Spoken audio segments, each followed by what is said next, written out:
that we aren't most definitely connected with, because Never Yield is only $12 though on on the Microsoft stores. I thought it would be something like that. Yeah. That's not a bad price. Exactly. There's a lot of indie games which are not a bad price at all. So I don't see that barrier personally with indie games. I don't find like, oh, it's out of, I'm not willing to take a risk on it because of the price, because it's always a low price anyway, in my opinion. And I know what I research, and I know what I like. But I know there's some people maybe the best we can. don't usually try as many indie games as say us or whatever. Definitely myself. I know I like buying games still. I don't just stick to Game Pass because I don't like to be fed them all the time, and it just to be sort of like these are the games you're playing, because I like to discover my own, and they're not all in there. So, but yeah, I totally agree. I'll play buy games out. I mean, I bought Biomutant day one, so like I'll buy games outside of Game Pass. It's just the trying of them. Yeah. You understand what I mean? Like I think even $10 or £10 or whatever, I sit and I look and I think, do I want to waste £10 because I don't know whether I like the game or not? I agree with Lupa. It's like I personally I have to be excited for something or have some kind of like decent anticipation for it or to actually purchase it. Yeah, right? I mean, if I'm just like, oh, I don't know what this is like, I want to give it a shot. I just wouldn't buy it unless it was like on sale for like $1 or $2. You know what I mean? It's like, oh, at that point, it's like, okay, it's so cheap and it's a game. We're all the underdog, no matter Yeah. You know what I mean? But if it's like $10-15 even, it's like, okay, I don't want to waste it. So I completely get where this is coming from. Yeah, I do as well, but I just feel like it's kind of like you're getting your Meals on Wheels delivered every day, if you know what I mean. And if you didn't know about the list, you know what I mean? But you packaged meal and then you don't get to choose what you want.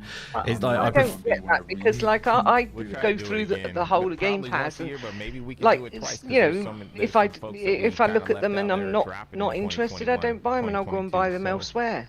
So that was the point. That's a choice. I'm definitely not the kind of person who just goes, I'll buy it because even if I like it in Game Pass, I'm just going to buy it anyway. I don't see the point in actually paying for Game Pass anyway. But I like to find games. I'm maybe because I buy more indie games than you guys did anyway, if you see what I mean. Exactly. And now you've bought AAA games up to this time, and now maybe you're buying more indie games because of Game Pass or something. I was buying indie games before, if you see what I mean. Maybe that's. Yeah, I was always buying them since like pretty much since like Xbox Live Arcade. Yeah. But it was still only the ones that really caught my eye that I got excited about. I didn't go and buy ones to try them. It was like, okay, that really looks awesome. I'm excited about that game. Then I buy it. Yeah. But that's the same with any game. I'm not going to buy something that I'm not excited about. That's how I feel. Yeah, I mean, that's what I'm excited about. A lot of indie games ahead of time. That's the thing, if you see what I mean. I try to track games. I've got 150 games on my Steam wish list, so I've got. Are you excited about? Have you played? That's what you do, so that's different. I mean, like if you're that far down that line, you're always going to be doing that more than us. Yeah, I suppose so. I think that with us, we'll like see an indie game like Biomutant. I saw it. I wanted to support the devs. I bought the game. Yeah. Then people are saying, "Oh, but if you wait 6 months, it'll be in Game Pass." Well, I didn't want to, so I'm still my own person. I don't get fed games. I look at them, and the ones that I try in Game Pass are because I want to see if I like them.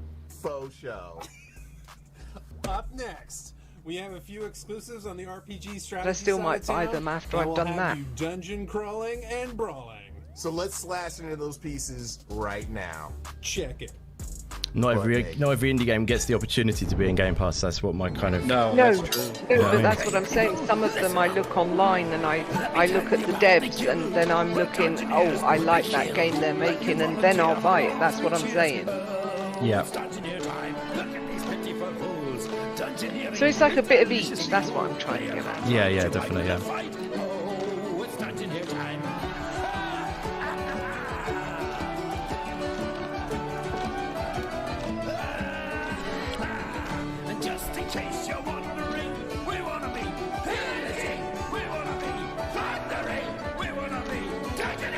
Xbox Jesus, my friend, how are you doing, bro? Thank you very much for coming by. It's awesome to see you.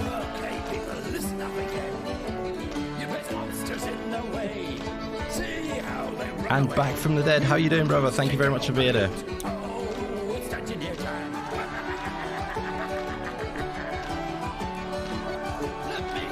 So in this, you're building the map as you go through the fights. I think, Lupa, you're gonna enjoy this. Yeah, it's looking good to me so far. I'm looking forward to this one. Yeah.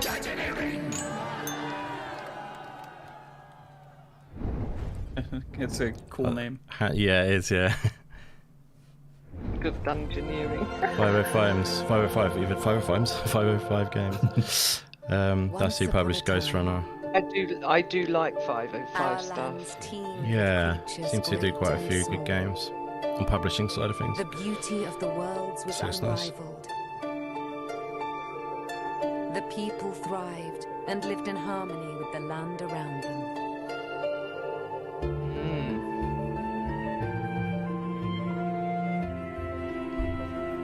But this harmony was not to last. Slowly, without much notice, It never does. the withering was creeping out into the darkness. Once it took hold, there was little that could be done. Our lands were overrun, and all that was cherished disappeared before us. But all was not lost. One young, brave soul stayed behind. With support from their friends and with boundless determination. I'm liking this. This young soul seeks out a way to push back the withering and bring life back to our world. This has got so many vibes mixed up in it. Yeah, definitely. Bit of Ori, bit of Dragon Grow, Quest, Song of Builders, the bit of Evertree. everything in there. I like that. Oh, I do like that. That's It's one back on from my the dead list. said that the music in that sounds really cool. Yeah, definitely. Master Mayhem, how you doing, brother? Thank you very much for coming by. Oh, go Thor! Medium plus demon of destruction! The Did not gates expect have that. fallen! Heroes are rampaging the temple! We need a miracle! More blood? We could offer you many things. Gold, beasts, shows, or...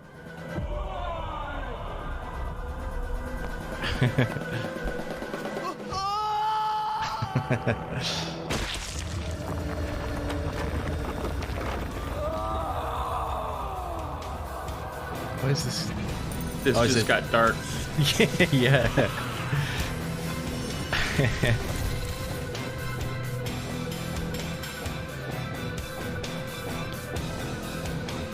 I bet Lupa's turned off by the turn base. I have a bit of trouble with turn That's base. all it was. As soon as I saw it was turn-based. Once upon a time, 3 courageous tinkerers lived together in the woods. They settled and lived a wonderful life, building their home, went hunting and defied any weather, and explored distant lands in search of new resources and hidden treasures.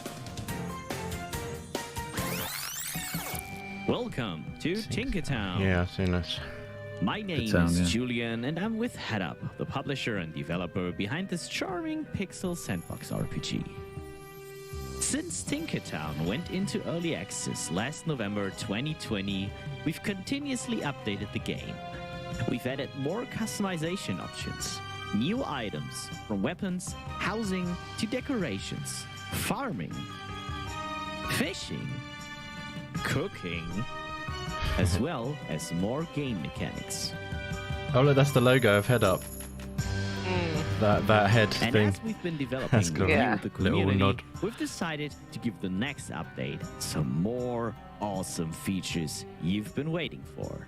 So beware of the Desert Dungeon. Zelda The Desert Awakening, Dungeon not only Yeah. delivers new Awakening. enemies, but with it, we've added behavior trees to all our NPCs, making them more aware of their surroundings and more challenging. Ooh. Be cautious when entering the dungeon, as it is filled with new mechanics, most prominent traps. Dungeons and Poisonous traps. arrow traps Yeah, and monster definitely ambushes Zelda-esque. are only a few. Yeah, is it floating your boat at all? And obviously. Yeah, if it's Zelda-esque, of Yeah, that's course. what I was gonna say. Yeah. A new patch will be available for you to play Yeah, it's very, on June 16. Like the new See one they you just in Tinkertown. not recently cut, like at the beginning of the year last year, released the revamped version. We are the Zodiac Legion. Our enemies beset us on all sides. Once our knightly brotherhood stood as a bulwark This looks turn-based. against the Yeah, forces it of really evil. does. But when the stars Not guided going the there. world, we were left weak, divided, and lost. How about We you? could rely You other guys, do you only on like the strength of turn-based? I our think Luke might arms enjoy a bit of and turn-based eternal action. Is that right, Luke? devotion to our cause. But Yeah, today, yeah, I the do. tides of magic Yeah. It's not about course this. through the land No, of right, yeah, fair enough, yeah. We Yeah, are more ready generally, to yeah. reclaim our lost I love turn-based heritage. stuff. It just seems We like all the have taken turn-based the stuff that comes fight out to is the like enemy, empowered by the I want a Zodiac. big Our budget, like champions can fully bend the developed battlefield turn-based to their will, game. shattering You know what I mean? It's like the that's gone away, formations with and magic even like and indie games. So there's vanquishing like their different minions levels. with You know what I mean? righteous fury. And We explore ancient it's like ruins in when we search get of something, it forgotten just seems like artifacts to support our war I don't know. effort, I just miss the slaying genre horrors when it that was like stand in our thriving. way. You know? Yet Sure, some yeah, I think they're on the of these comeback. I abominations mean, may Chris prove Tales is coming out better than soon. a match. Are you looking forward to that? Our brothers Yeah, may that bear Project the Triangle ultimate game sacrifice also. I've got it to bring about pre-downloaded. victory for the Nice. entire order. Final Fantasy The Tactics is blood like of the one of my fallen top 5 shall games of all inspire time. the rest of us to Nice. carry on as we grow stronger. Did you play in the Wasteland ways of the 3, Mav? Zodiac. We learn Yeah, I how to love adapt Wasteland our 3. I just like there's just so many games coming out at the time Yeah. that kind of like got sidetracked. But the best thing about Wasteland 3, not only the combat, but the humor, and it's absolutely hilarious. It's been in my backlog for months, and I started playing it a couple of weeks ago. So yeah, I'm really getting into it. It's very cool. Yeah, it's a blast. That game has me really excited for what In Exile is capable of. Right? Absolutely. Yeah, it's a very divisive genre, isn't it? The old turn-based, I think. The dungeons of our adversaries. Yeah, there's different. I mean, there's different kinds. I of don't want to be sitting there. I want to do it. I do understand that. I'm a bit the same. Yeah. That's why they went away from it, because like everything became more action based, right? With the RPGs, it became more capable to do bigger things. But I think there's still a place for it because it changes. It's like playing chess as opposed to having to think on the fly, where you're thinking like a few moves ahead, and that gives a different dynamic to games, right? Yeah. They're very relaxing. Yeah, exactly. Yeah. In a rain of fire. Did you played Octopath Traveler on? Oh, sorry. Yeah, it's a time-based. You know when they put a timer on your Yeah. move, you know, and you only have a certain amount of time to complete your action. I hate that. Oh, It's just really? Like when I Right. play turn-based, I just want to like, if I want to walk away, yeah, see what you mean. like I should be able to just walk away and come back to it, pick it back up, and I can still do my move. Yeah. I think that's where I get annoyed as well, because I like to take my time with strategy and working it out, and then you get timed out and it just does something automatically, and it just annoyed me. There's a rumor of something exciting for E3. I don't know if it's true, but it's supposed to be like a Marvel-ish, a Marvel XCOM style game or something.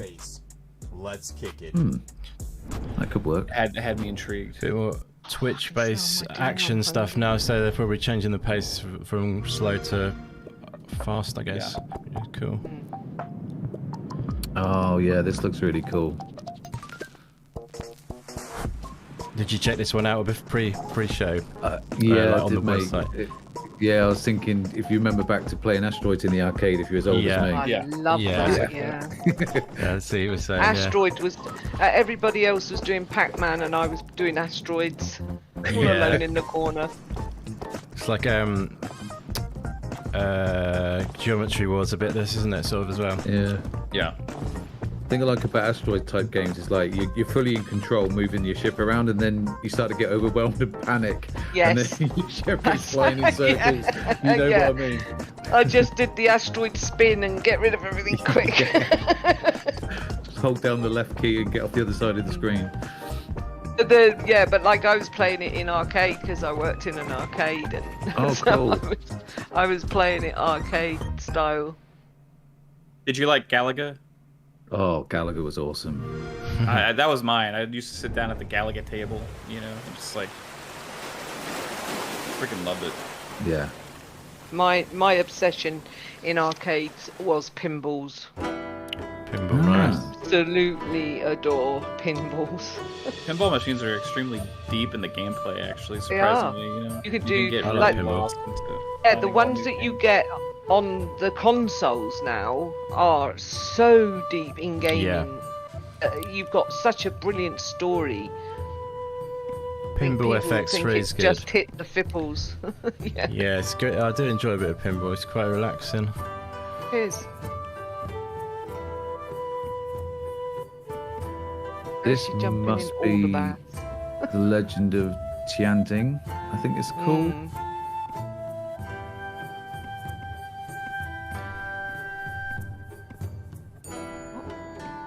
So this is like a farming kind of. What she's doing now? Yeah, I was Yeah. just looking. It's like a farming Yeah. simulator. Oh, it's Onto Master. Oh, Onto Master. Different I'm thinking one. of something Oh, else. this one looks cool. I've seen this one quite a bit.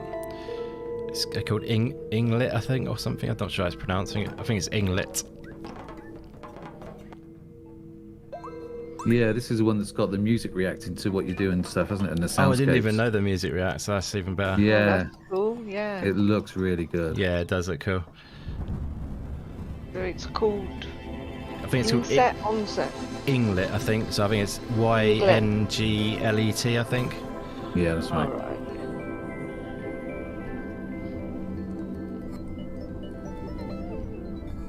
Sorry, I'm taking notes. That's good. Don't be sorry for that.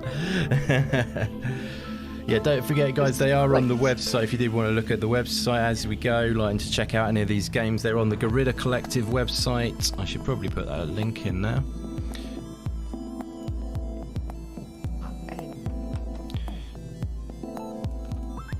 I like that. It's quite an experimental looking type of game, this.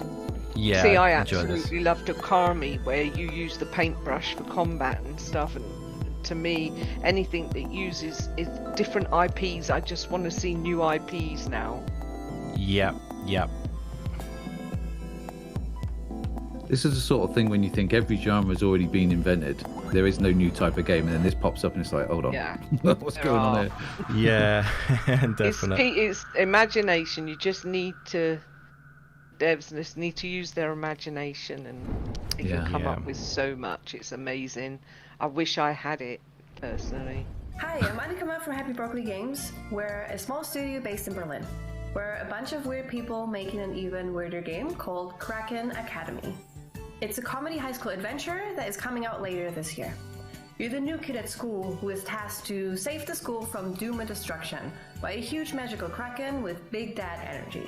This game is a love letter to 90s anime and Zelda Majora's Mask. So if you like any of those two things, you should definitely check it out. I'm super excited to show you today, for the first time ever, our hand-animated trailer that we commissioned to showcase the game. Now, it's a really big deal for us to have such an awesome trailer, so I really hope you enjoy it. If you like what you see, don't forget to wishlist, it really helps us out. Thank you so much. It looks pretty much exactly what my high school was like. So, really? Bringing back some memories. Tentacle beasts and things knocking around all over the place.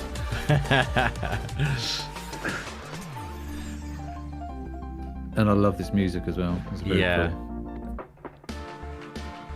It's good.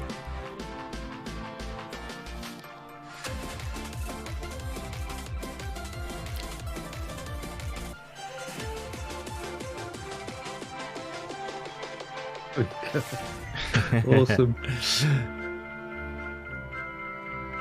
God, I love it. You know it's going to be good when there's a tentacle in the title. I mean, that's a giveaway. Yeah, that's true. Oh, here's one for Lupa. Yes. You mentioned this. You mentioned this, didn't you, when we were talking about? Yeah, it looks fun. For sure. It looks so much fun to play as multiplayer map. Yeah. We should have a laugh with this. Yeah.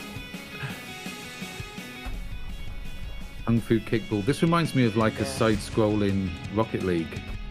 Yeah, it's a good shout. But with Kung Fu. Which Yeah. makes it twice as good. So. 2D Knockout City. Yeah.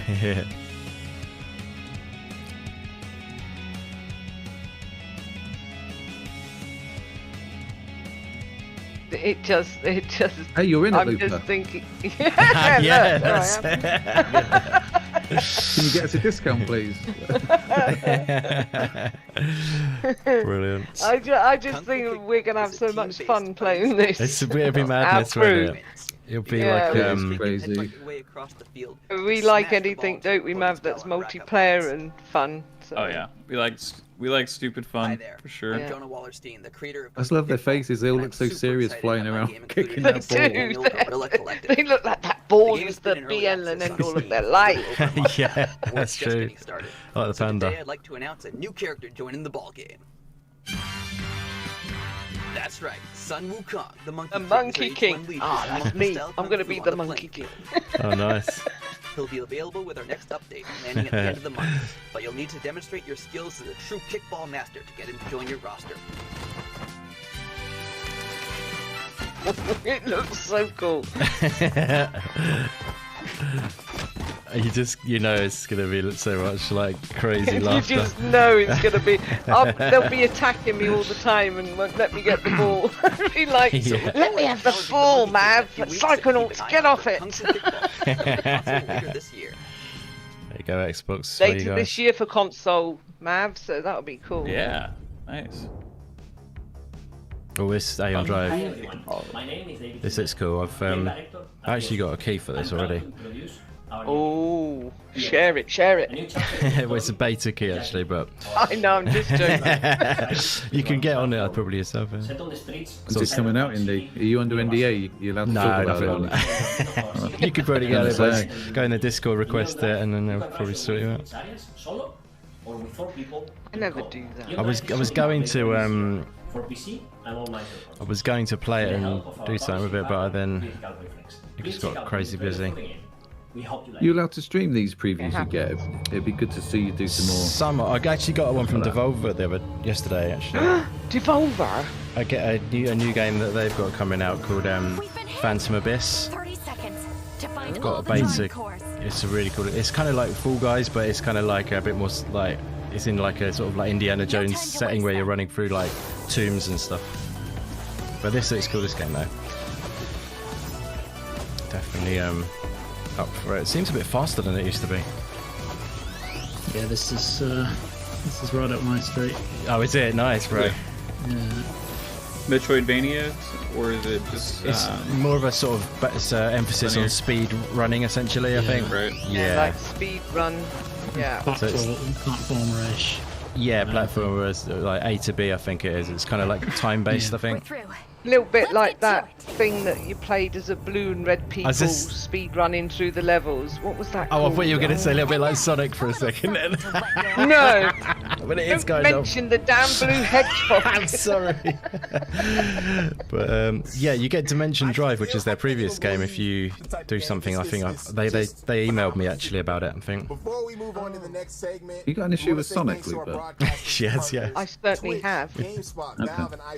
I'm just asking for a friend. I'm not putting on that string. Everybody has a go at me about it, but I can't stand that damn blue hedgehog. Over the year, we've seen some exciting releases from some of the most amazing developers that have blessed the Guerrilla Collective and other mixed events, as well as the other events that have been popping up digitally all year. Yes.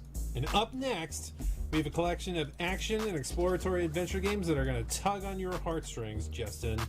They are definitely making me pitter-patter. They will. And we'll also check out a couple of updates on some award-winning games that are soon to become contemporary classics. Let's do this. I like them actually. I feel they're good. Imagine that humanity, in its ceaseless quest to ravage the planet, has driven even one of the most adaptable creatures in the animal kingdom, the fox, to extinction. So cute! As the last fox on Earth, you're fighting for survival in search of the rare sources of food left in this dying world. But you're not searching food just for yourself alone. Your clumsy cubs are eagerly waiting for your return and the safety of your shelter. My baby. This game will make you a bit emotional, I reckon. I know, it's gonna make me cry, isn't it? It will, I reckon. No! The loss of a youngling is a heartbreaking, gut-wrenching moment. But as long as there's hope, the vixen will try everything to get it back. This is where your keen sense of smell comes in handy. You can sense the smell of your cub, and can even sense some traces left behind. Dropped objects tell you the Really story cool. of what happened at these locations. Your sensing skills See, now are we're also using very useful smell to find in prey, video as animals games. also Yeah, have smell-o-vision. trails you can smell and follow. And you will need that skill, because your other cubs still I'd need your love to attention. try this. It As they worries me grow though, up, at being responsible they for will 3 leave the cubs. shelter I've and got no accompany parental you on your instinct night whatsoever. adventures. If I lose anything, I'll be like, oh, this is not good. I'm not sure if No, that's, it might this still be a is demo. bringing out all my maternal instincts. Yeah, This yeah. is fine for me. So keep the little Well, ones this is close new. and Don't leave them safe. too far behind, Mum. There's one behind, see? Over time, wait they for the will learn straggler. essential life Yeah. skills and can do their part for the survival of the group. It's really cool. Oh my gosh, I'm gonna love this game. Yeah, I think you will. I love the tone of it. Nights are dangerous enough when perilous traps and other predators threaten your cubs. See? So you go run and gun Rambo style, you get most stuck in dangerous that. Yeah, and that serves you right if you do. Rambo Cub. Wow. Oh, hunter guy. It's your job to guide your vulnerable cubs safely through the dystopian future of an exploited Earth. They're really pulling on the heartstrings, aren't they? With On the your journey vulnerable to the cubs. last Yeah. safe Break my haven, heart. you must overcome It's all really the gonna dangers break that my lie ahead. heart. If I lose a cub, you won't see me for a week. I'll be distraught, depressed. This is ending. Plot twist: the mother dies and you play as a cub. No! It's Bambi. They're all smiling, so they seem happy. I love it. Apart from one at the end, who looks really tired and can't keep up. Yeah. Cannot Looks a wait. bit- He's the. Hi the all, little I'm bit- Michelle, the game director of Beasts of Maravilla Island, a 3D busy adventure watching. game about discovering extraordinary creatures, learning their behaviors, and most importantly, photographing their majesty. Today I'm going to show off some content from a zone we haven't shared much gameplay of before, the Glimmering River. This luminous locale is home to a number of unique beasts, from mushroom frogs to bats with butterfly wings to mischievous otter crocodiles that love to play. Each of these critters has a unique reaction to Marina. We can't wait for you to find and photograph them all. The Glimmering River features puzzles where you must cooperate Brother with Mike is in the animals house. area How's in it order going, to Mike, bro? progress. Thank you very much for being example, here. It's using great the to see you. Moravian-scaled otter, or as we like to call him, the otter dials, And playful spit behavior to grow flowers Fat that'll Boy take Horror over is areas. in the house. One of Thank our you favorite very parts much of for the being here Glimmering too, my River is a friend. game of fetch that you get to play with the otter dial. Technically the best You wait for username in the just chat. the right Technically, moment, you can catch a shot of him doing conclusively. an impressive backflip before diving down into the water to fetch his toy. This is one of the many opportunities to engage with creatures in meaningful and non-violent ways in store for you on Maravilla Island. Beasts of Maravilla Island is coming soon to Nintendo Switch, Xbox, PlayStation 4, and PC. We're so excited to see the amazing photos that you take. Interesting world. Yeah, it looks very cool, doesn't it? Yeah. Oh, it's Omno.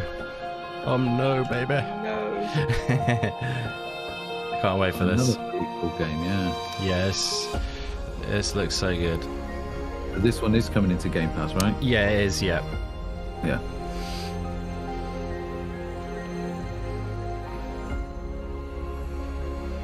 I love that art style. That's beautiful. This is one I would have bought either way. Yeah. Yeah, I see you mean, yep. Yeah. This is like a low poly art style. I love it. Yeah, it's really nicely done. Again, some cool music. Really like that. Goes so well Yeah, with it. does, yeah. It's got Journey vibes in there too, which is always good.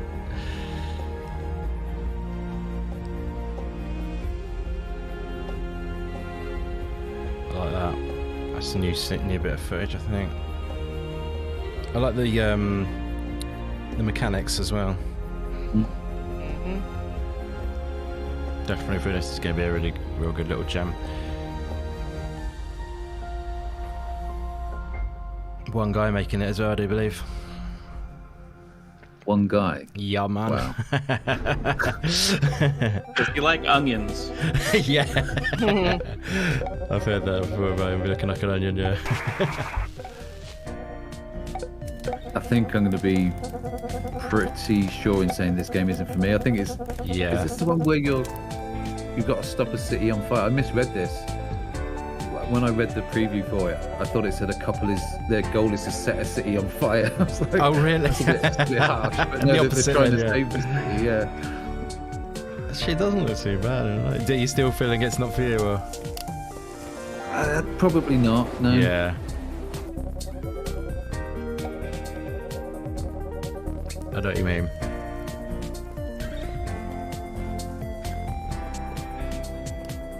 Now, if you had to set the city on fire, well, okay. Yeah.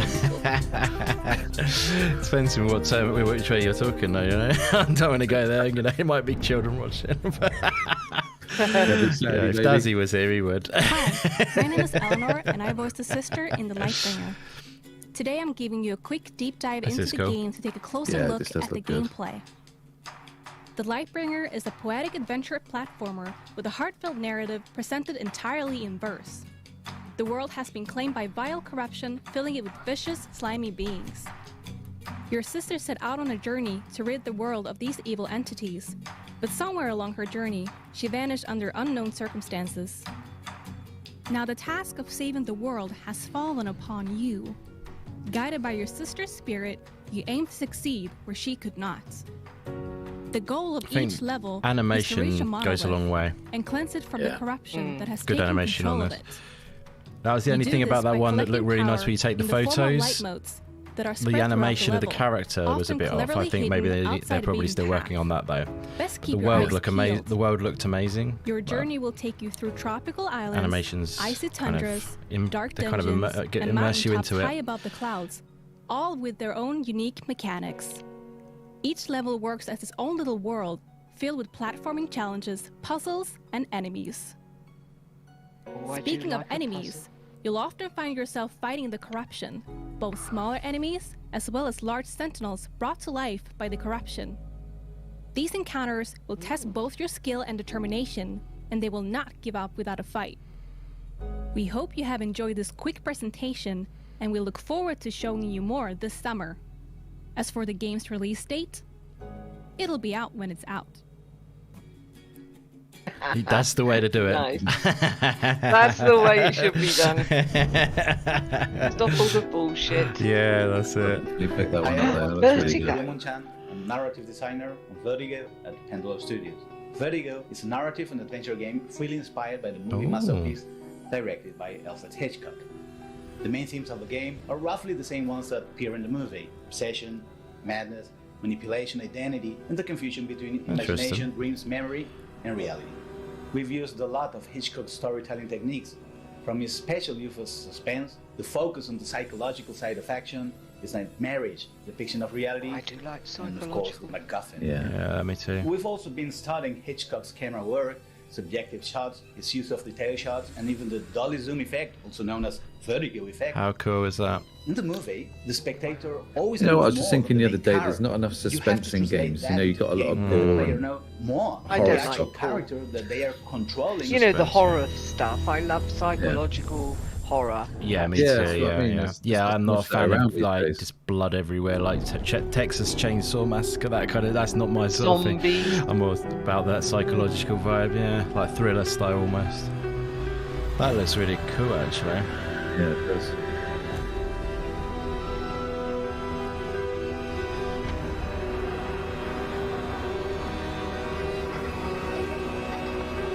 I think this is going to be a good one.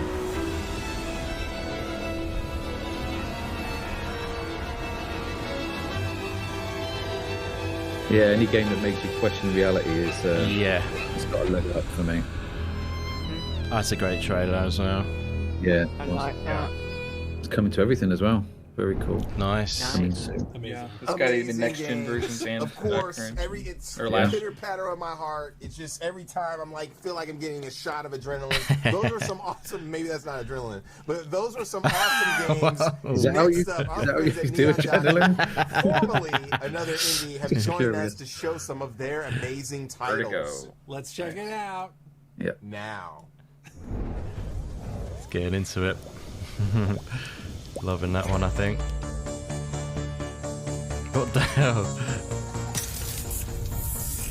Oh. Cool logo effects.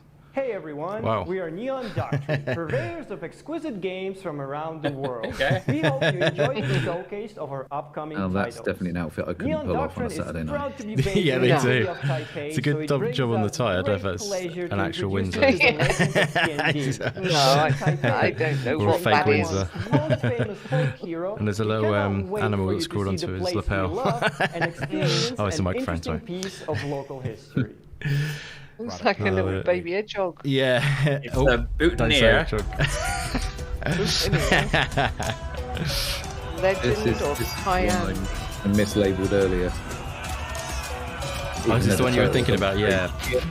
I wasn't looking at the screen at the time, and I still got the title wrong. So.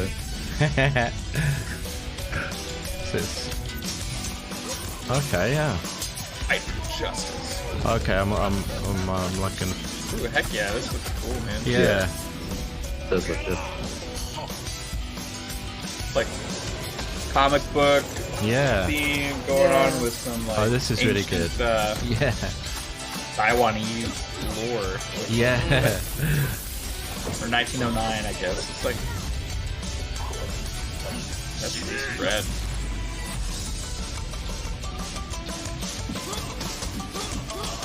It looks like M. Bison to me. Yeah, I was thinking that exact thing. Fanboy Horror's not a fan of the tie, by the way, Indy. So we've not got a fan there. Fanboy. I want these developers to make a fighting game right now in this style. Oh, that tie. He's not bad at the tie. Yeah, yeah. That would be cool, actually. This is cool, man. This is going to be good. Yeah.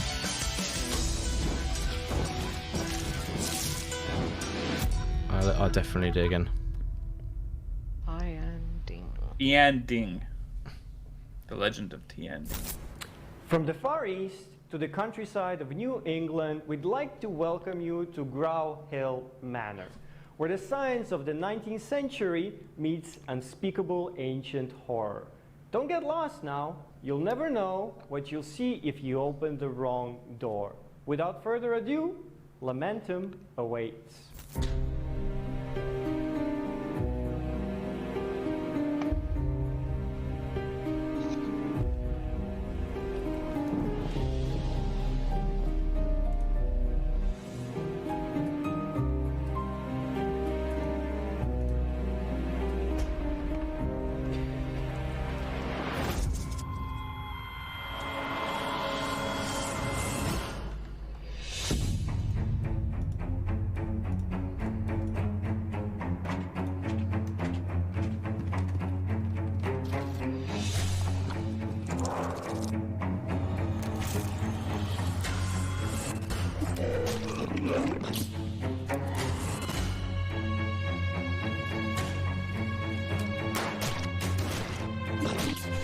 This looks very cool.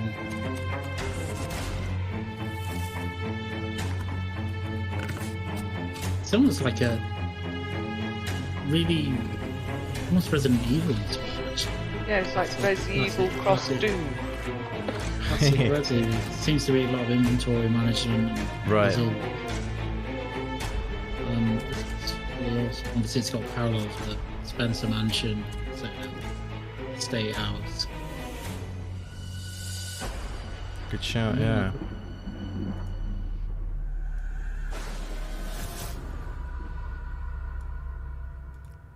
Yeah, I think that a lot. Marriage, love, and devotion can lead to acts of personal sacrifice.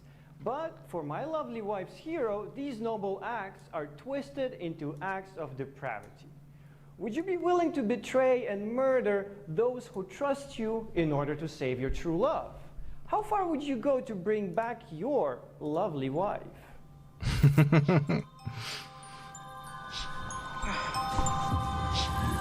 Can I fly it to my motorbike and give you an answer that one?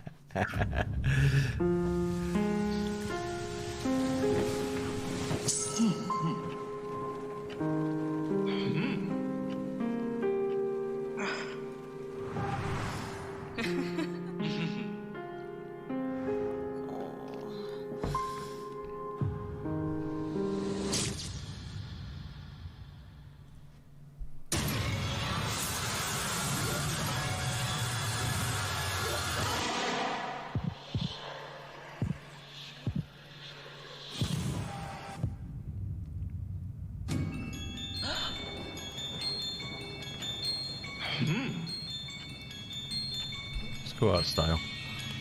Very cool.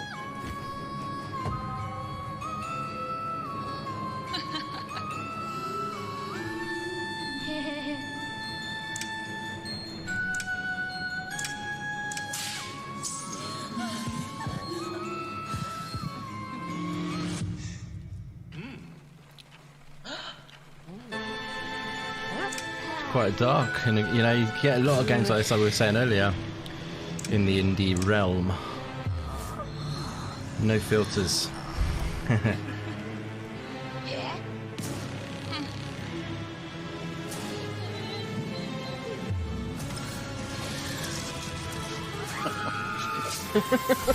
Who was going to be the first to comment on that line? I'll suck you dry and throw you away. What does that say? Loserly wife?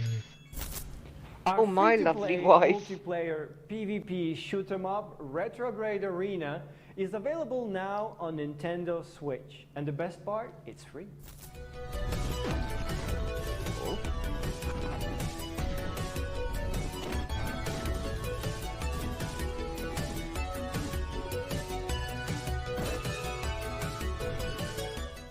Can't complain.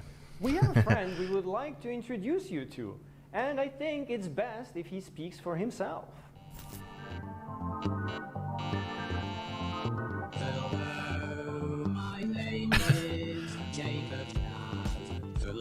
This has got trippy real fast. Oh yeah, that's like too trippy.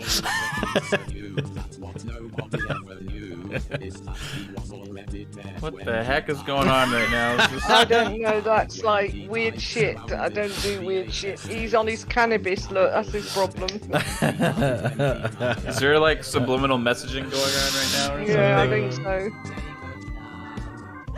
Yeah, it looks like a pretty standard one of my fever dreams, to be honest. To wake up screaming with night terrors.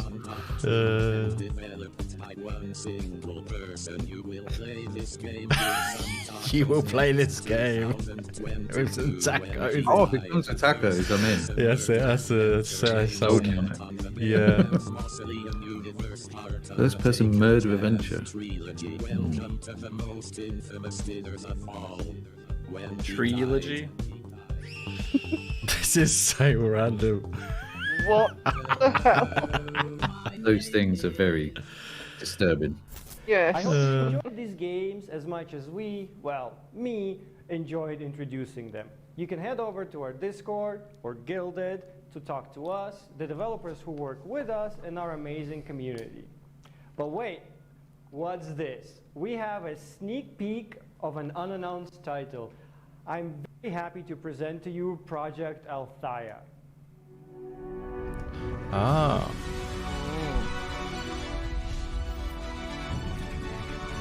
Oh. Are you another fox again? There is a fox. You're joking. There's a fox. No, there's a fox. There was a fox there. Amazing. Oh. Oh, it's a little sneaky one. Tease. Hmm. Teaser. It's quite interesting, though. Yeah. Thank you so much to all the developers and to you for tuning in. And make sure There's also to little check onion out guys the there, Steam too. Guerrilla Collective event page and wishlist some of these games. Yeah, definitely support the developers. For our first day's finale, we are going to be traveling to the east to connect with our friends at Bit Summit, who will be showing some of the most inventive and interesting games coming out of Japan. Let's get it.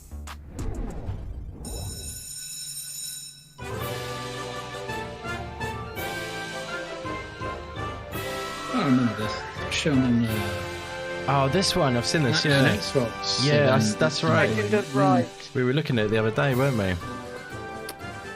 On the stream, I think. It was from the Xbox conference, wasn't it? From 20... whenever it was. It's very cool. Yeah.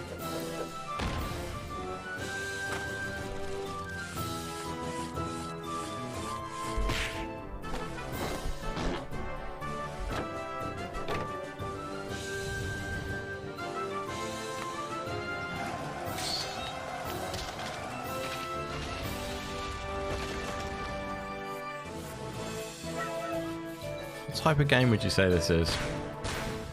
Oh, nice. It's Pop up what you need. book. Storybook Adventure. game? colouring game? It looks like it's a mixed mash of genres. Yeah, right. I would say so. Yeah.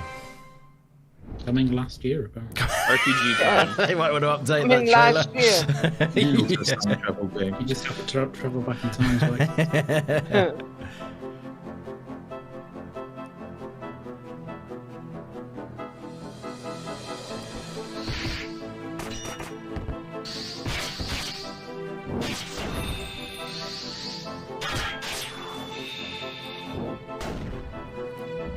That almost looks like it's a VR or something.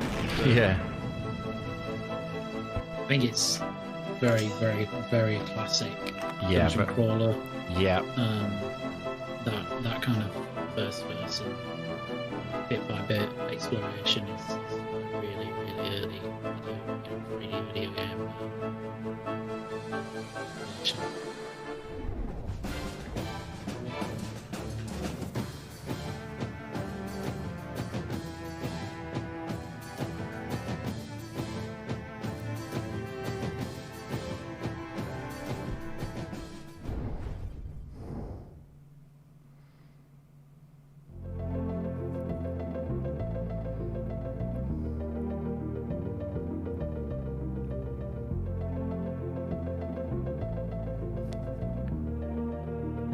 Looks like Golf Story. Yeah, I think it's RPG golf. Yeah, RPG which is what Golf Story is. Yeah, like. Is it? Yeah, I've never heard of it. Legend of Zelda Golf Story. It's an interesting mashup of RPG and golf, I guess.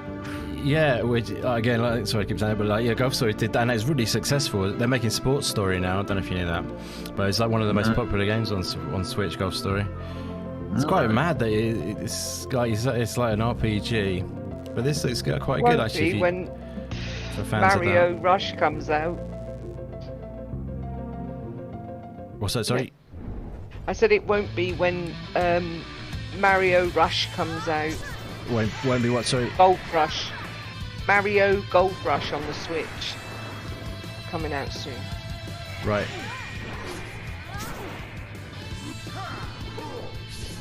This looks awesome. I think this is called Vivarium, if I remember. That's so good. Yeah, it does look excellent. Yeah.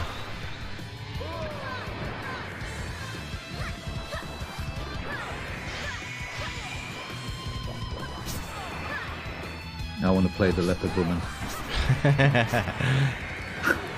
It's my spirit animal. Nice. I love the art style on this. Yeah. Yeah, really good.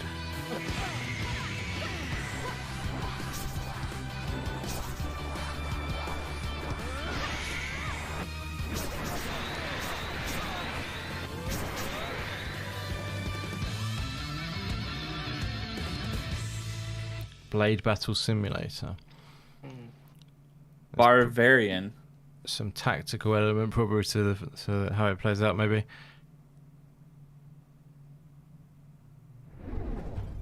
You can already see it. But Whitewater Wipeout is a No surfing game platforms for listed. the play date that pays homage Oh, to the yeah, I classic remember that. California games. Plus, it's made by our boss and legend, Oh, yes. Giles Scott. Current CEO. Oh, I remember playing that so much. California games. We haven't Oh yeah, back in the day. Yeah. Hacky sack and surfing. I think you can get it on Steam. California games. Oh really? I think so, yeah.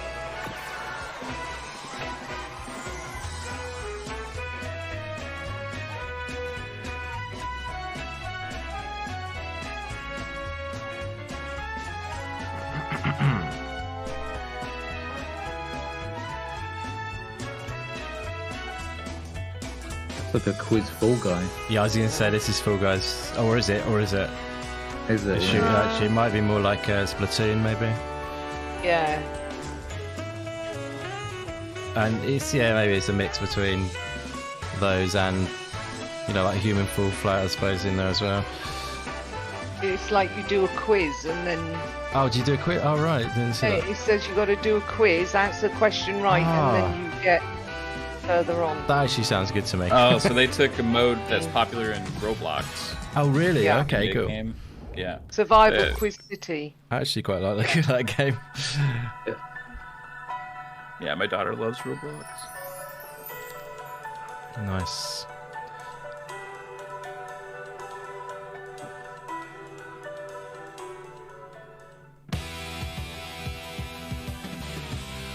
This is quite classic. Looks quite good, this.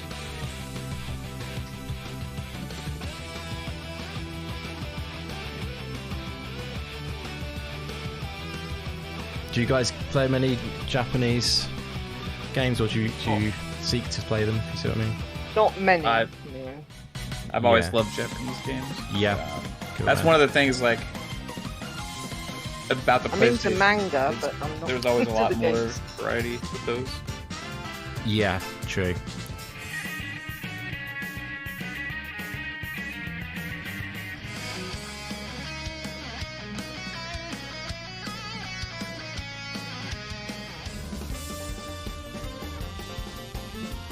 The music's always like really like jazzy and like Japanese stuff. Yeah.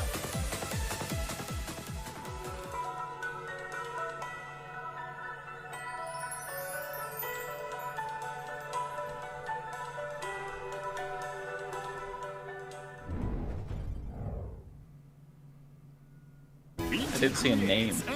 No, I didn't. It was in Japanese, I think. Oh, really? A metal attacker embarks on a Oh yeah, I had the last one of these on the Switch. Oh, Blastomaster. I didn't really play it that much. Yeah. Yeah. is more intense than ever before. Just 3, isn't it? Or... Jason's third battle against mutant kind is about That's to good. begin. What new threats await him in a new dimension?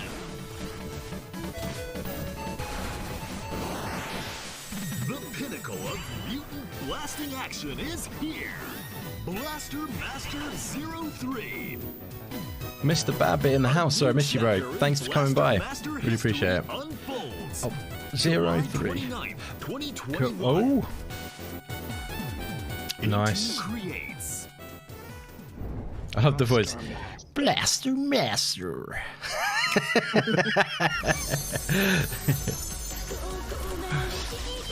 think you should have a new career in voiceovers, Andy. I don't know about that, buddy.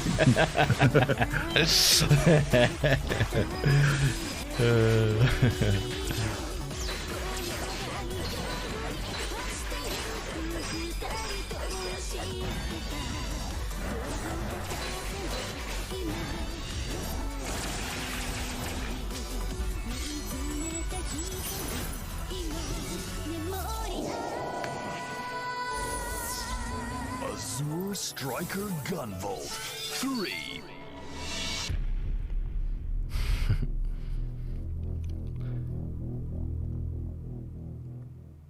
Some good Japanese coverage going on.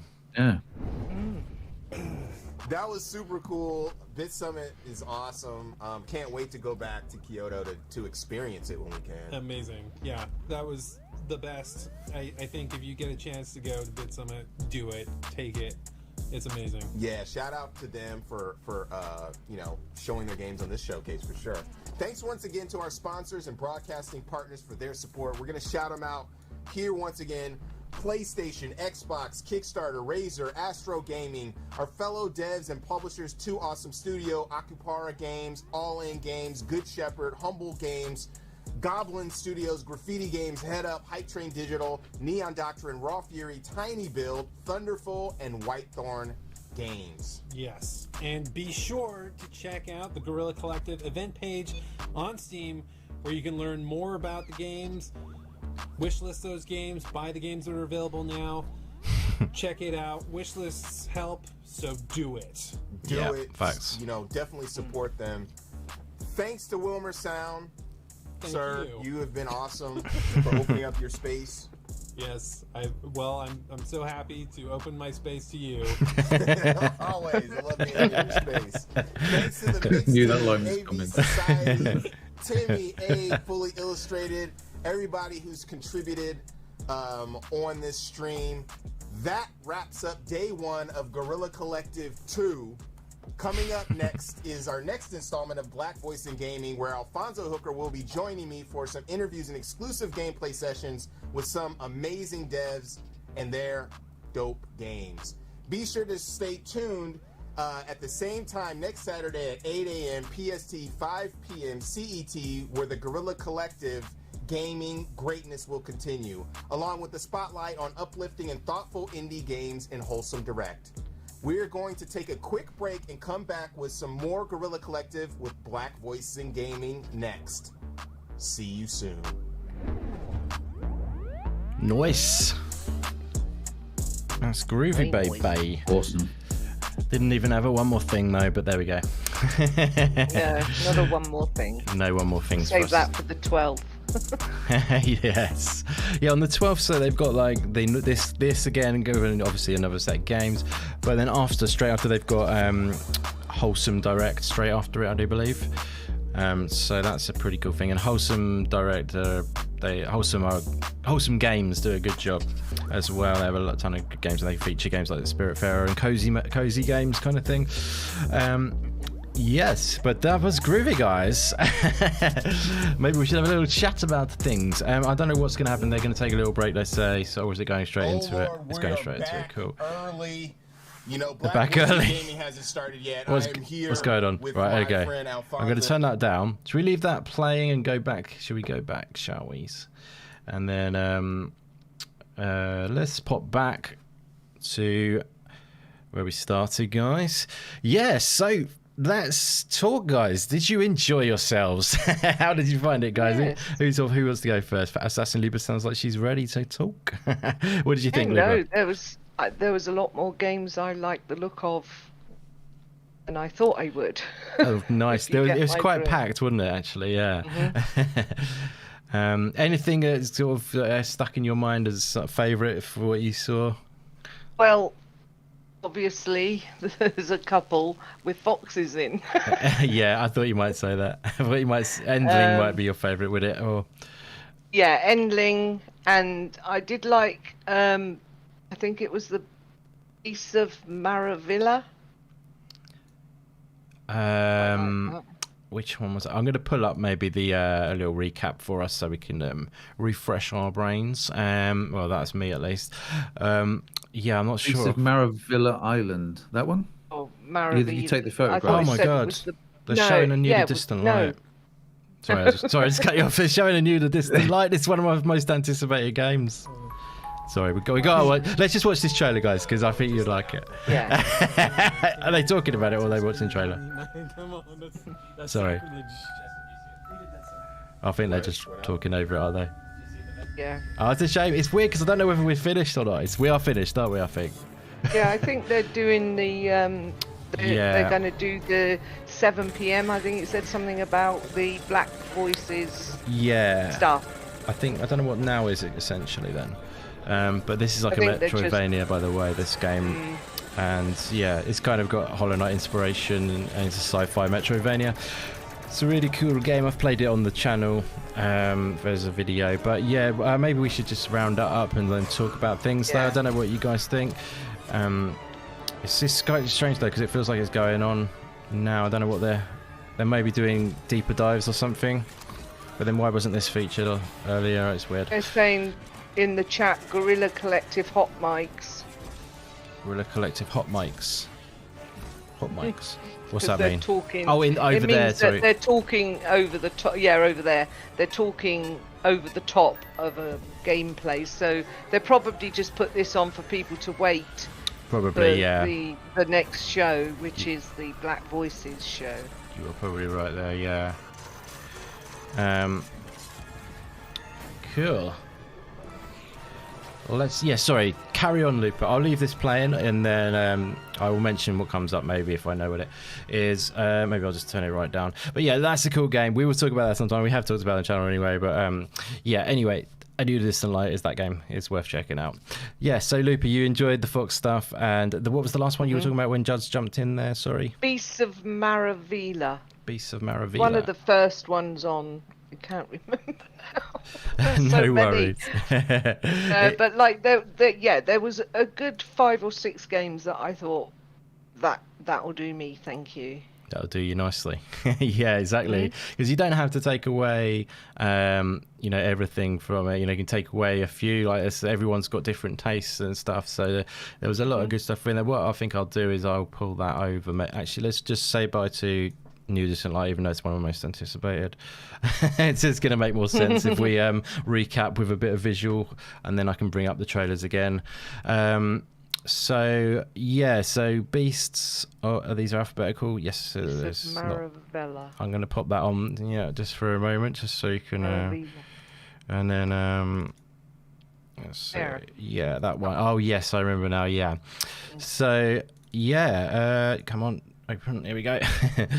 Yeah, so this one looked cool. Is it? Oh no, this isn't that one that I thought. Oh, it is the one I thought. Yeah, so this is photography one sort of thing, isn't it? Where you take photos and stuff like that. Looked cool. I don't know, say the world looks really interesting and really It does, yeah. Unusual. The only thing I was thinking was chilled. like the animation of the character could be a bit more tuned. But I'm imagine it's work in progress, so I shouldn't really comment in that way. But hopefully they'll work on that. But everything else literally looks so lovely. Was there any others that caught your eye? So we had Endling, didn't we, as well? Kung Fu Football. Which I don't know if that is that the actual name, or is that I can't remember the official. Kung Fu Kickball. Kung Fu Kickball it's called. It's actually called that. Oh, brilliant. Thank you very much. Kung Fu Kickball. That's a mouthful, isn't it? I get it out now. There we are. Yes, that's the one we got there. Lovely. Yeah, so that one looks fun as a multiplayer game. Definitely. Yeah.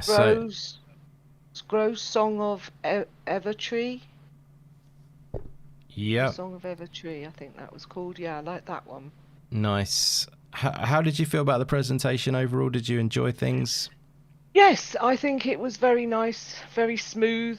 The guys were pretty good, and I liked the fact that it was one after the other. You could really get into the clips, so I quite liked the trailers. Definitely. No, that's a good shout. Okay, Judzy baby, I know you're very well rehearsed on what games was shown. I think you're the dictionary right now, the encyclopedia of knowledge. No, I'm not blaming you in any way. It's hard to recall, it really is. But Juds, how did you feel about everything? Mix up into one. Yes, indeed. How did you feel about it? Did you enjoy it, brother?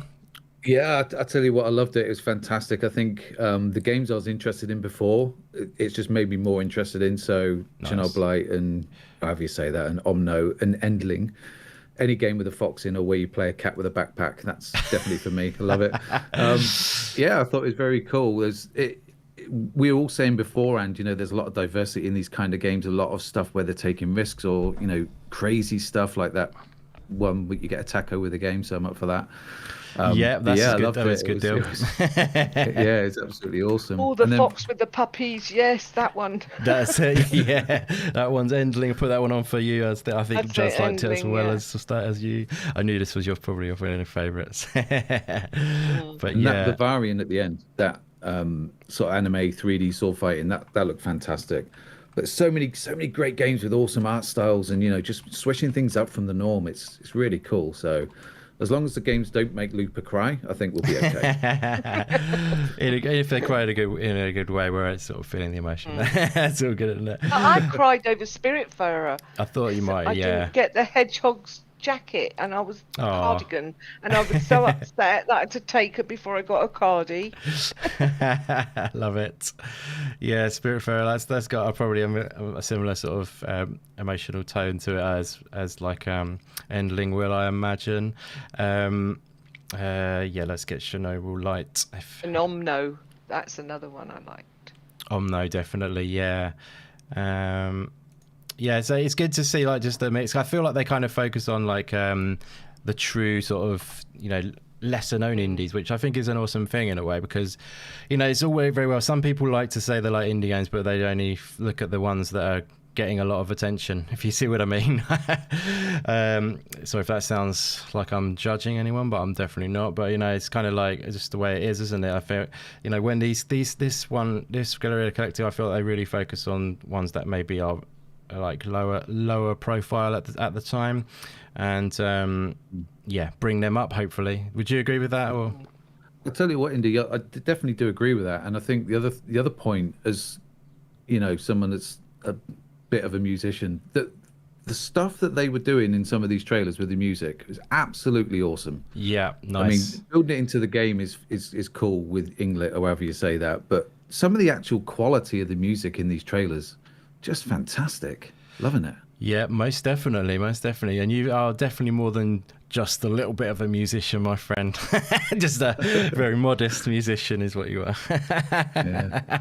You're a great. You do awesome work on your channel. Check out JudZilla's channel for awesome music, guys. You're definitely an awesome guy and an awesome musician. So he deserves more subscribers. Give him a cheeky little sub. Am I still paying you for these subs, by the way? I just realised actually. I think I forgot to put all the links in the description, which is I've just realised that. Oh my god. But yeah, I will be definitely putting them on straight after the stream, guys. So, but yeah, feel free to drop your links if you want to drop any links into the description while we talk, guys. I apologise that I forgot that. Chernobyl, that's one that I think is good because I like a good survival game. I think it looks amazing, actually. I think it's amazing. It looks really, just really nicely done, actually. The tone of it's so nice. Any else of you guys like Chernobyl while we're on the Chernobyl video? Anyone like the sort of aesthetic or anything about it? No. I like the art style. Cool, good. And I like the way it played. Yeah, definitely. Like survival game, so it looks pretty cool to me. Definitely, yeah. It looks really nicely done, actually. I think I'm definitely up for a bit of that action. So the one with the Hitchcock influence. Yeah, that was awesome. What was that called? That was pretty awesome. Do you know the name of that one? I've written them all down, but it's trying to remember which one was which. No worries. Was there anything else you'd like the look of, Juzzy baby? To be honest, there's probably quite a few. Too many to mention, I would say. Worries. Morai game was awesome. The Romanian vampire one. Yeah. Really like the look of that. And oh god, there's one more. What was the other one? Move on. I've said too much. Move on. You've said too much. We can come back around if you need to. Lukey, bro, you were a little quiet, my friend. I hope you were okay when we were checking it out, and I imagine you were focused on just checking things out. But feel free to jump in at any point, sir. But yeah, in general, how did you find the Guerrilla Collective today, my friend? Vertigo. That's what it was called. Right. Nice. There he is. Yeah, no, I'm here. Don't worry. Yeah, I was. There wasn't really a great deal that interests me, to be honest. I didn't particularly enjoy the show. Not because there was some cool stuff there. So I'm a bit more down on it, I think, than other people. Sure. I think what stood out. I think Lamentum was the thing that I really liked the look of. Like that's the highlight of the show. That was the 2D survival horror game set in a kind of estate house. I think it was in New England in the 19th century. Oh yes, so I think that was part of the Neon Doctrine segment. Oh okay, right, yeah, sure. Yeah. I'm not sure if that was so that looked really cool. I really like the look of that a lot, actually. Nice. Big survival horror fan. Had a really cool art style. It was called Lamentum, was it? Sorry, that one. Yeah, Lamentum. Yeah. I don't know if it's guy with the pink tie. Oh, it is. Is that it? It's in that. That's it. That. Yeah, there it is. Coolio. So that was cool. Aeon Drive, looks really cool as well. Continues to look really cool. Yeah. I think there's a demo out for that actually. There is. Yeah. So that was cool. Apart from that, not really that much else that interested me. There was kind of a lot of stuff that I think it's really difficult for the showcases like this to an extent, and I think it's a point you touched on, Indy, which is that the bigger indie, dev/publishers Yeah. So your Annapurnas and Devolver, like they're just not here because they do their own stuff. They're big enough. So what you get here are the really, smaller indies, small indie projects. That's what you get. Yeah. And so the quality, to be honest, the quality scene is very much all over the place with them. Like, and not to judge them just by videos, but like some are obviously, more intense developments than others, and they have more developers on them. Some of them are just one-man bands, and then you have like varying qualities of like one-man band games, right? So it's really good seeing all of those, but because there's so many of them, and they're all very different. It's hard sometimes to judge what interests you and what doesn't from a stream like this, and you kind of need to see them being played, I think. So I know what you mean. Those two are the ones that stood out. In terms of like a show, I thought it was a really good show, like really nicely paced, and they showed a lot of content, and the banter wasn't too bad. Which is usually the thing I really hate. I actually quite like them. It was a lot better. It was a lot better than most of the shows at that. So I'll give you credit for that. But not a lot that kind of really stood out to me, apart from the two I mentioned, which I really liked. Yeah, no, that's totally cool, bro. Definitely, the honesty is good to hear, because it is true what you say, and I mean that's what I kind of like about it in a way, that it does highlight those really smaller ones in a way, you know what I mean? But then, like you say, that's sometimes might not yield, the best for certain people. Like I mean, sometimes games are not like instantly. So they don't sell in a trailer as well, if you know what I mean. Exactly, yeah. So especially ones like these, which tend to be really unique.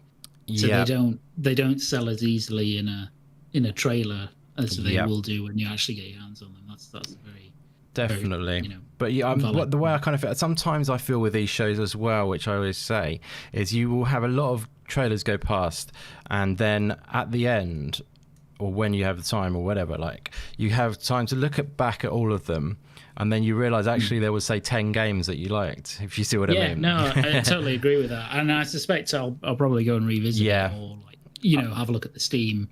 I actually got the Steam wish list, the Steam kind of listings in front of me, so it's actually sometimes easier to look at those. And find them. And for example, like to your point, like Lamentum, which was the first one I looked for. If you actually click on that, they've pre-recorded a load of gameplay footage at the top on Steam, so you can actually watch that game being played. And that's like a live broadcast that like a Steam things. Broadcast. Exactly. Yeah, the Steam are good at doing that. There's always like things like that going on, as you will know yourself, but some people may not. But which is a good thing. You get an extra insight into games in development and stuff if you go to the Steam pages. And as I always say, like I heard someone else say this. I can't remember who it was now, but I've been saying it for a long time, and it was good to hear someone else in a good position saying it, which is definitely, I can't remember who it was, definitely, even if you don't buy games on Steam, I've been saying, give them a wish list to, keep an eye on them, track them, and then when they come out, even if you're not going to buy it on Steam, and then you say you want to buy it on Xbox or something, because to be honest, Xbox is crap at wish listing system is crap. So you know what I mean, games aren't even listed on there until they come out practically. So do the Steam thing. The Steam pages are good as well. They have a lot of information and connections to community stuff, like you just said, like they show trailers on there, they show insight into footage, community events and stuff that are around it.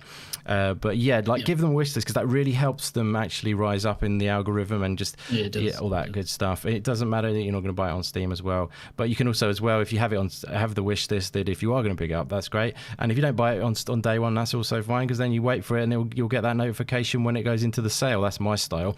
I'm a bit of a cheap bastard, so I'm like I get notifications all the time on games that are in my wish list, and it's like, now it's on sale, there we go, pull the trigger, I've bought the game. You know what I mean? It's just a good system.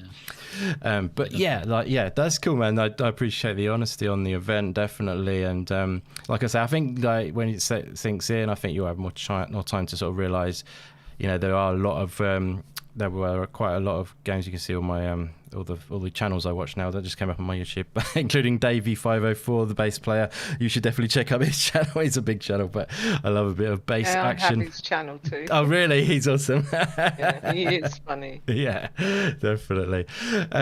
But yeah, and I think I'll be shouting out Davey504 on this channel. That's weirdest thing ever. But yeah, he does need the support, mate, to be fair. Yeah, no, he's only got 10 million nearly subscribers. Love it. You've obviously watched him too, JudZilla, baby, as a musician, I imagine. Good stuff. Yeah, that's great, Luke, my friend. That's good takes. And Mav, my friend, how did you feel about the whole event, sir? Yeah, it was pretty cool. I just a lot of trailers and showed some cool stuff. A lot that I'm kind of interested in, a lot that I'm not, but also there's a few that stood out, right? So that kind of grabbed my eye. That's like, oh, I didn't know about that. It's really up my alley, you know. So that's the good thing about these kind of things. I would, I think if I was to give feedback, and I kind of agree with Luke on some of it, like it was like there was just too much of just like bang, bang, bang, bang, bang, bang, bang, bang, bang, bang, bang, where like you kind of lose focus of any highlights potentially, right? So it's good sometimes to kind of slow things down at times for a show, but overall it's very important to do shows like this. It did its job because I know about games that I didn't know about before, right? So yep, absolutely. The one, I had 7 games that, well, nice. I'll say 8. Okay, you can see he's very organized. I like it. So the wild card was Jacob Jazz's game. Oh, really? That's the tackle. No, I'm just kidding. That's the wildest card I've ever seen. I just said, that was wild. I don't know what that was. So it's interesting. You know, gotta have one of them, I'm sure it got some people's attention. Yeah, because that exactly. was one of the most random things I've ever seen before in my life. But definitely, I think you've got to have one of them in every showcase, haven't you? Really? Yeah. So for real though, there are some games that really did stand out to me that I'm like, oh, okay, this looks cool. Some of them I didn't have enough information on, even went to the website to see like, okay, what platforms? They don't say yet, so I just don't know if they've decided what platform. Sorry, mate. So I don't know for music. I'm sorry. If you just pause 1 second, I think I've accidentally got some audio coming through from somewhere that I don't even know where it's coming through. I don't want you to get blocked out by this. I don't know where it's coming from. Can you hear that music? No. Yeah, where's it coming from? It's coming through on the stream. Sorry, matey. It's coming from the Twitch stream. Is it? It's It's they're starting soon. Oh, is it? Yeah, it's got to be on that one. Like... I don't know. It's coming through on the website. That's what it's confused me. Sorry about that. I'm so sorry. That's very bad. No worries. I didn't want you to get blocked, if you know what I mean, by the sound. You know, I get special music playing in the background when I talk. yeah. The soundtrack to Mav. I love it. Moment. I hope I can mute that from wherever I'm going to go back in. I just want to get. It must be coming through this, but okay, that's muted automatically now. Sorry, sir. Right, yeah, carry on, my friend. Yeah, no worries, man. So there's definitely 7 games that I'm like, okay, you know, but I do wish that some of them had more info, right? Because I went to the website and it doesn't say what platforms, right? So that's the first thing I always look is like, what platforms is it going to come out on? And we don't know a lot, and I don't know if it's just because they don't know yet. So yeah, quite possibly, out, right? Yeah. So that tells me that some of them may be early on, right? If they don't know what platforms they're launching on. So that kind of like, oh, that sucks, you know? But that being said, hey, that Tian Ding one that was like set in Taiwan, like 1909. So what was that one? Sorry? Kind of like the Tian Ding. Tian Ding. Yeah, it was like it was set in 1909 Taiwan, and it was like ancient or not ancient. 1909 it's not ancient. Legend of Tian Ding. Yeah, it's like a side-scrolling like fighting brawler kind of with like a lot of martial arts and stuff. It looked freaking cool. I liked the art style on it. That one looked really awesome. So that's on my radar. Brilliant. There's no trailer for it, I'm afraid. Sorry, on the website. No, you go up in it's on the second column in. I've go up. This one, you mean? I clicked on it. There's no trailer on the bit here. Oh, if you see what I mean, there's just images. Sorry. Do you get what I mean? Yeah. Got you. I could probably find it on YouTube, but I'm going to stick to here because I'm going to... Yes, one that has M. Bison. You remember M. Bison? Yeah, M. Bison's here, yeah. We've got him on the screen, but we've just haven't got the trailer right now. But I'm sure we'll have one for the next game. Yeah, that one looks awesome. I think that one did say Switch and PC, right? So, awesome. So I can just quickly shout out the Flame is in the house. Thank you very much for coming by, buddy. It's really awesome to see you. I'm sorry I haven't shouted you out until right now. And awesome to see Jubei Sensei in. Thank you very much for coming by, brother. And apologies, Matt, carry on. You will get your point out eventually when I shut up. Brilliant. Ultra Age looked pretty cool. It was kind of like Final Fantasy-ish style game. Looked pretty awesome. And there's no. And then there was Vertigo, yes, which was the Hitchcock game, right? Hitchcock style game with the really cool art style and vibe. That looked really good. It definitely did. One of the first ones that we saw that it really caught my eye was Anno Mutationum, which was kind of like a Metroidvania game. It kind of reminded me of Strider on Xbox. I remember you talking to you about that kind of caught my eye because of that. It's freaking. I loved Strider. It was an awesome game. So finally got a trailer of one of the games you're talking about. Whichever one. I agree with Lupa. Kung Fu Kickball looks like a ton of fun. Yes. I'm excited to play that. So some multiplayer. RPG Time. Every time I see that, just catches my eye. Right? Nice. Yeah. I don't know exactly like what the game's gonna play like because I've never seen a game like it before. Yeah, right. Sure. So that has me intrigued and curious. But every time I see it, it looks even cooler, right? Yep. So I thought it just looked absolutely awesome. And then the one that stood out the most to me, well, I don't know, this one and Tien Ding both, but this one stood out the most to me, and I have no information on this game. Only thing we have is that they said they're going to be showing it off at multiple indie showcases.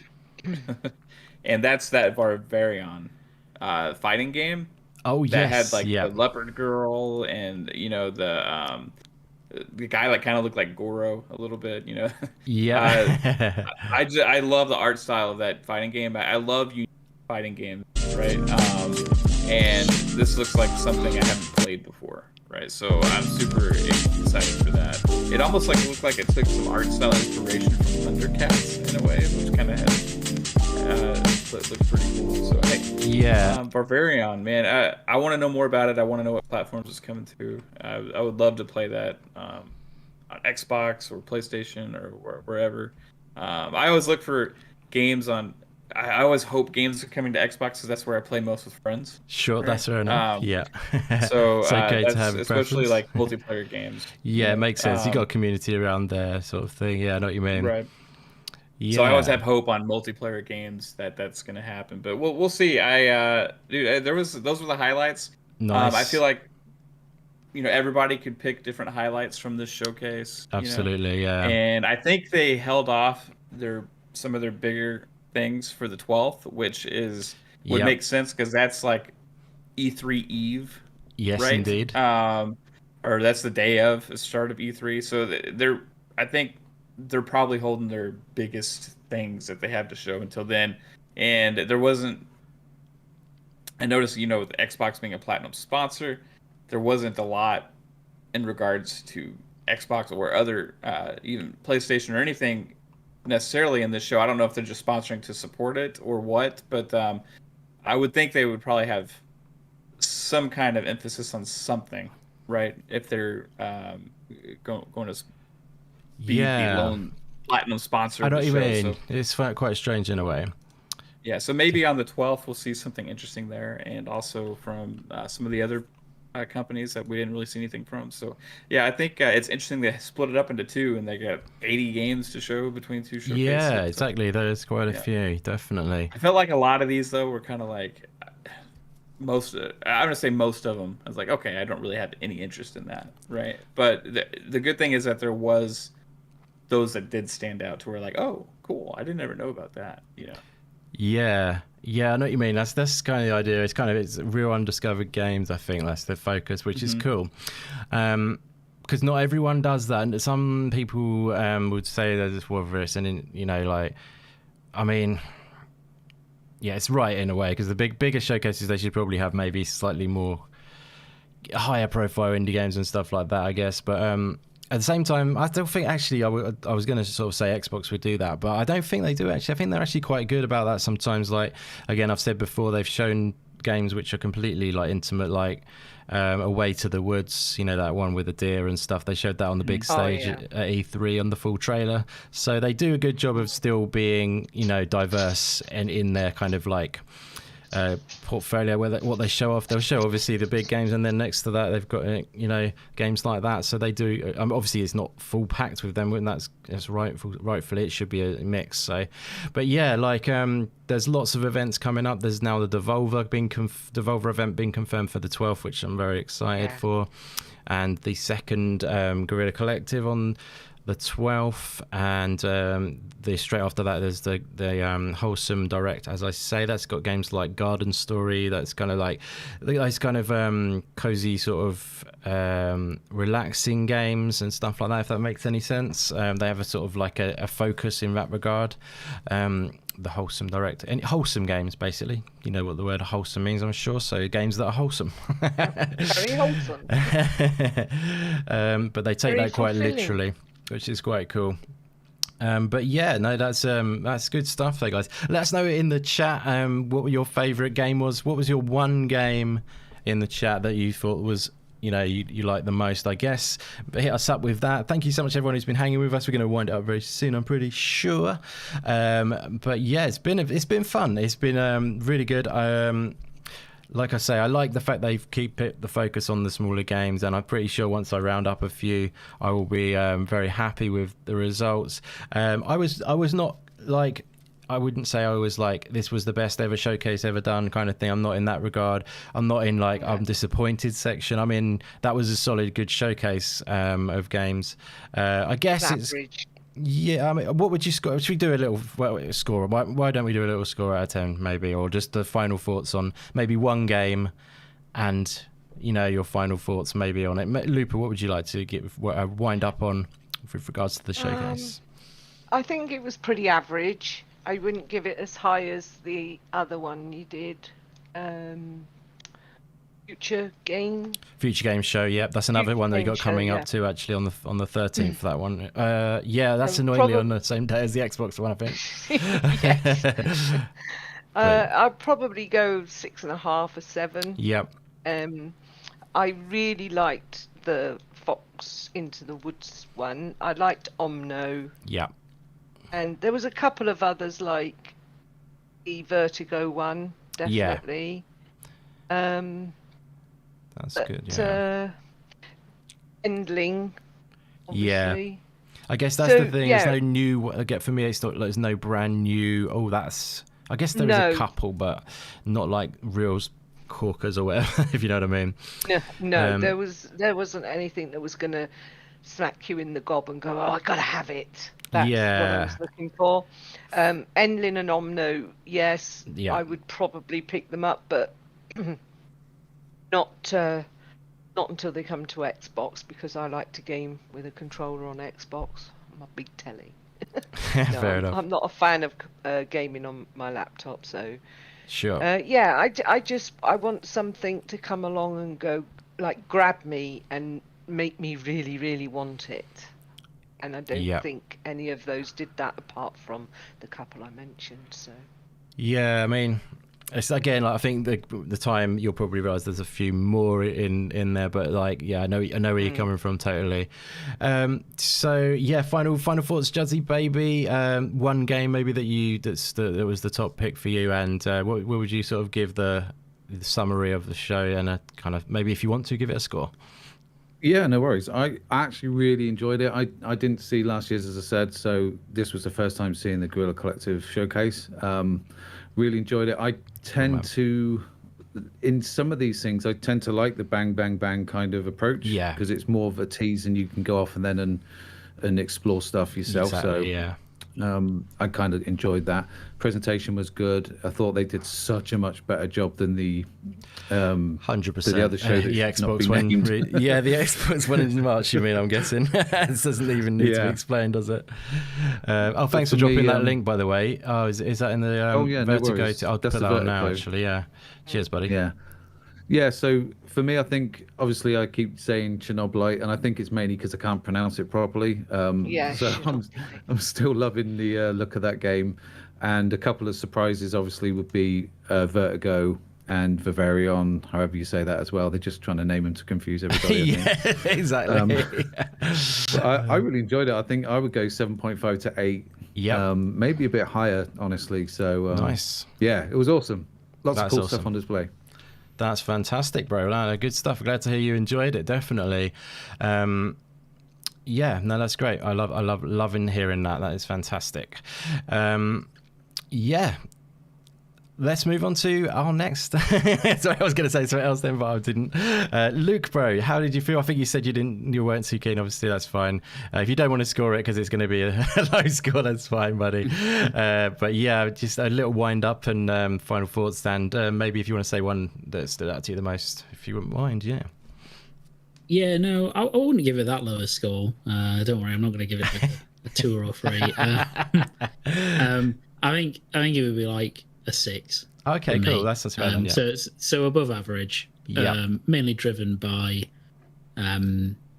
Lamentum, which was a big standout and a cool game. So yeah, like this show, nothing to do with the formula or anything like that, because I think it's really well presented and put together.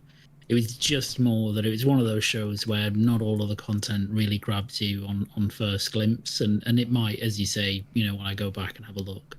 Yes, exactly. Yeah. There may be more things that stick out, and I may go and see more media from them, on Steam or on YouTube or whatever, and then suddenly they become interesting. But yeah, it can definitely happen. Yeah. Yeah, so yeah, I'd give it a 6. It wasn't a bad show by any means, and it was nice. Nicely produced. Some decent stuff there, just not a whole lot that really grabbed me. Yeah, no, that's great. Yeah, no, that's good to hear. Actually, like, I thought I was wondering if you thought it was going down low. But that makes sense to me what you say there. I think that's understandable. And yeah, well, I think they did do a really good job of presenting it, and I like their banter. It's short and sweet as well. And the games they showed, it was a good selection and a well-paced selection, but maybe you felt there wasn't quite as much for you there. And yeah, I mean, I feel like I could have added 1 or 2 more that I was just like, wow, yeah, you know what I mean? But yeah, exactly. I totally get it. Yeah. So Mav, my friend, let's finish up with you, sir. And how did you feel about it in a summary as a whole? One pick or a couple of picks maybe of your very top, and then maybe if you want to give it a little cheeky score, feel free to do so, buddy. The 2 top for me is Barbarian and Tianding. Those are the ones that stood out the most. Excited about them. I'd also noticed Xbox just posted the Vertigo trailer on their YouTube page. So, nice. Yeah, because I just noticed as well when I played this, it's the Xbox logo at first. Right now, they're being the Xbox logo at the start of their trailers. So they must have quite a... They're pushing this a little bit. Yeah, exactly. Yeah, you never know. This might end up getting confirmed or like being as part of their showcasing it on the, coming up, and it might be on Game Pass or something. You never know. Yep. So yeah, those were my 2 top ones. As far as this score for it, I just kind of like spaced out during a lot of the ones I just wasn't interested in, and there was like a lot of that. You know what I mean? And so it was kind of like in like this like stare at the screen, and then until something caught my eye. So that's why I kind of wanted a little bit more breaking it up, or maybe being a little bit more selective of what they showed, as opposed to just showing a ton of things. I don't know. I feel like the curation wasn't high enough quality. Is that what you're saying? Or Possibly there was some in there that were kind of suspect. You know what I mean? But that's like the nature of indie games too, right? Exactly, so and also AAA as well. There's a lot of suspect in like AAA games as well. So, but just like overall for the show, I'm gotta base it on what I saw from the games because that's what I was watching for, right? And if I was to say that, I would probably give it like a 4. Oh dear! Wow. But hey, you know what? There's 7 out of 40 that stood out for me in a good way that I'm excited about now. So they did its job. Yeah, exactly. That's a shame to hear that. But yeah, like I say, there's so many games out there. Look, how many games have you played in the last year or whatever? How many games are in existence right now? You've probably played about 0.0001%, and that's because you enjoy those games. Whatever the percentage is, you get where I'm coming from. Like, there's so many games in existence. Not every game has to be a game that's for you, kind of thing. So. That is part of the deal with these showcases is they're presenting a diverse mix of games that will appeal to a different audience in different ways. Certain games will, and with so like I say with Wholesome Direct, they're kind of maybe focusing more on a target audience, which is quite an interesting way of approaching things. It's slightly different. But then they'll probably find some people who like shooters or like hardcore like slashing up people games. They won't go and watch that, if you know what I mean. But they'll, then. Sorry, you're going to say something, somebody. Yeah, I don't want to interrupt, but like it seemed like for me where I was getting at with what you're saying is like it's like a place for a lot of different variety of games and stuff. It seems like that's all for me is almost like, hey, let's just fit as many games as we can into this show, right? As opposed to highlighting really what they wanted to highlight necessarily, because it's like they just put the word out to a bunch of indie devs, hey, send us a trailer and we'll throw it in here. So then they just started and it's just like bam, a bunch of trailers roll, right? Then like, okay, now we're gonna go and see these games and a bunch of trailers roll, right? So it's just interesting some of the selection in that variety. That's all.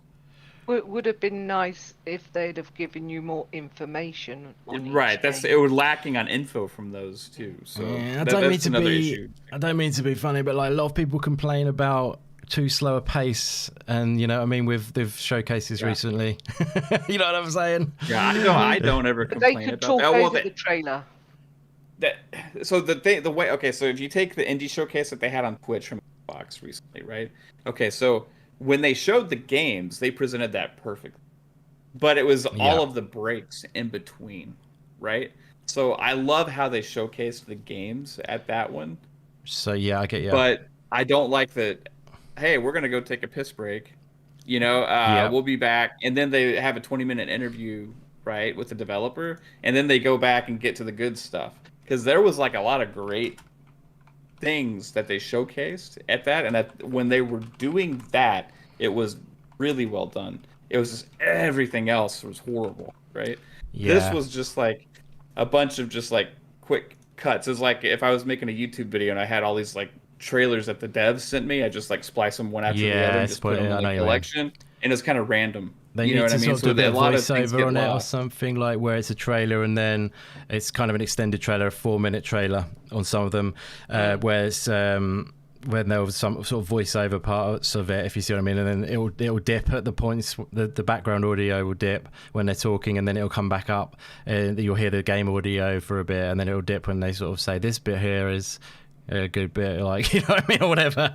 So like that, in other words, an extended, more insightful trailer. I think is that what you're kind of thinking they would do better with? Or which I mean, a lot of the devs may not be capable of doing that with the time or budget that they have. Right? So I get it. It's just kind of like I would like to see a lot of them showcased in a better way with more info. Yeah, I know what you mean. I think if they mixed a bit of that in, that would be quite a that would probably have given it a bit more variety. I think the thing is like there's a lot of games they want to cover, and I guess they could have said to the developers, if you want to do that, you can do that kind of thing, but maybe it's on them to sort of just think, It probably is all on the developer, actually, just to submit the trailer. Yeah, that they I want. agree. I don't think they gave him any direction. It's like, send us something about your game. Exactly, you have, like, yeah. you have this amount of time. Yeah. Right? That's kind of what it seemed like. Yeah, so if the developers wanted to do a bit more, then they probably could have, but I guess it's kind of hard to, like, there's a lot of time to devote, but, you know, that's the thing, yeah, that's just the way it goes, unfortunately. It would have been good, though. I know where you're coming from. I think they are quite nice, those trailers. I always refer to this one, the Artful Escape. There's a trailer of that where the developer talks over it, and it's about 4.5 minutes, and he just talks about the game, and it just gives you extra insight, and it makes it just gives you an extra bit of interest, because you're like, oh yeah, that sounds really good, how that works or whatever. But yeah, I get where you're coming from. This trailer keeps running out, I keep forgetting. But yeah, that's awesome, guys. I think we're going to wind things up there. That was an absolute blast, in my opinion. I hope you enjoyed it, even though the scores, a couple of you were a little bit lower than, you know, maybe I had hoped, or you know, maybe you would hope to. I mean, my score, if you want to hear it, I'll probably give it, if I'm honest, I'm not like I say 10 out of 10 or anything like that. I'm probably in the 7 region, I would say, or maybe even 8, I would say. I don't know, it's tricky, because I like the fact that they do focus on smaller games. I'm not in the sort of, I don't feel like they needed to, like, raise the quality in a way. I feel like they're giving a spotlight. See what I mean? That's the priority. Which I know what you're saying, though, Mavis. So totally understandable where you're coming from, because you just want the games to be really good and all that. That's the main idea at the end of the day. But yeah, there's so many indie games to cover, way more than AAA games and stuff. So it's good that they've had a chance to be showcased, and there's much more to come for E3 goodness. But it's great to have kicked it off, and I've had a really good time with you guys today. It's been a lot of fun. Thank you so much to everyone who's come out in the chat as well. You're awesome. Hope you guys have enjoyed it. Feel free to pop any last kind of comments about the show in the chat. I'll read any out, but yeah, before I do, I'm just going to say thanks to the panel, who are legends. Thank you firstly to AssassinLupa. It's been a blast hanging with you. Would you like to shout out where they can find you? And once more, thank you for being part of today's show. Oh, thank you very much for inviting me. It's been an insight, and I really enjoyed as I gave it a 6.5, 7. So I don't think it was that bad. I enjoyed all the different types of indie games and all the different genres. So yeah, I'm like, I was okay with it, but I am like Mav in the sense that I would have liked a little bit more information on some of them. So other than that, I loved it, and thank you so much for having me. Chat, you've been awesome as always. Thank you very much for listening to our bullshit, and I will you can catch me at 9 p.m. Eastern, 2 a.m. UK time at Xbox Ultimate, amazing podcast run by Mav and Caitlin, and you can also catch me at AssassinLupa on Twitter and on Xbox. So awesome. Anytime you want to hit me up, I'll catch you all gaming, guys. Love it. No, thanks again. It's been a blast, and yeah, loads more goodness to come of the indie variety and the AAA and the AA. All games on the games. It's gaming coming Christmas. on in. Yeah, we're welcoming in. Cannot wait to soak it all up. But yeah, thanks again for being on. JudZilla, baby, you've been awesome today, brother, and you sounded so awesome on your new mic too. And yeah, awesome takes though, bro. You know, I thought I love your passion for it today, and really always well prepared, and I love the picks and everything you brought. So thank you very much, sir. It's always a pleasure hanging with you. Where can they find you, brother? Thank you very much, Indy. Really appreciate being invited back on, and what a fantastic panel. It's good to speak to you, Mav, for the first time, and everybody. Awesome chat as usual. Chat's always on fire. You can find me on Twitter at JudZilla UK, and my YouTube channel's on there. And I've recently hit 50 subscribers, which is, honestly, I'm not even kidding. It's truly humbling to think there's 50 human beings out there that have subscribed to the channel. So thank you all for that support. And yeah, go check it out. If you don't like what you hear, send me a message. I'll write something you may like. But thanks again, Indy. This has been an absolute blast. I've loved it. It's been great. Thank you. Awesome, bro. You deserve way more subs, so definitely hit up Jud's channel. He's an awesome guy. I will put these links in the description after, but yeah, he's just shouted it out then. So listen carefully for the people read out. But yeah, JudZilla Music is your channel, isn't it? We could drop your links if you want, guys, into the description as we go. I think you're all mods anyway. Okay. If you I'm sorry I've not put them in already, but just in case anyone is in the chat, like Max, maybe that you hasn't dropped by your channel, or anyone else, or Psychonauts, or anyone.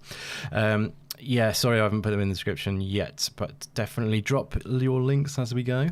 But yeah, thanks again, Juds. Awesome job today. Lukey, baby.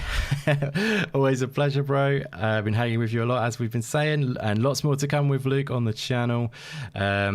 Partners in crime, slightly, if you'd like to say it that way. We may even be doing a cheeky video together actually coming up, so look out for that if you are interested. But yeah, awesome once again today, Luke, bro. I hope you enjoyed yourself. Thank you very much for being a part of it. Where can they find you, brother? Oh yeah, thank you very much. Always a pleasure. You find me on Twitter at LukeSteele90, and then I'm also on Green Pass Gaming. It's a podcast on every Sunday on YouTube, and that's at 8 p.m. UK time and 3 p.m. Eastern. Awesome stuff. Fantastic, bro. That is fabulous. Fab. Jazz hands as well. Jacob Jazz. Love it. Yeah, no, that's great. Thanks for being on again. And yeah, like I say, you'll see Luke again on for another live reaction at some point soon. Mavi, bro, it's been a pleasure as always, sir. Always an honor when you come on, bro. You're doing awesome work on your channel, and love the positivity for you, around gaming and what you're doing over there at Fun Speculation YouTube channel. Hope you enjoyed yourself, regardless of maybe the score being a little bit lower, like I say. Yeah, good stuff. That's just a reflection of what I was excited about from seeing. Sure. You know what I mean? I love watching these shows regardless, and hanging out with you guys during is awesome. You know what I mean? I used to watch these things by myself, just sit in front of the TV, and it's always Me too. It's better to sit and actually have gamers that have the similar interests to you, sitting here watching the same thing. It's so much more fun. So I love the invite, and I hope to keep doing these more with you, and hopefully you guys can stop on over at our channel, stuff like this too. I would love that. But definitely. It's been great, man. So you can check out the YouTube channel at Fun Speculation, also Twitter Fun Speculation. Like Lupa said, Xbox Ultimate Friday nights at 9 p.m. Eastern Standard Time. Then we also have Fun Pop, which may be moving to a new day, but that's on right now. Currently is set for Thursdays at 10:30 p.m. Eastern. We're taking a break until after E3. Awesome.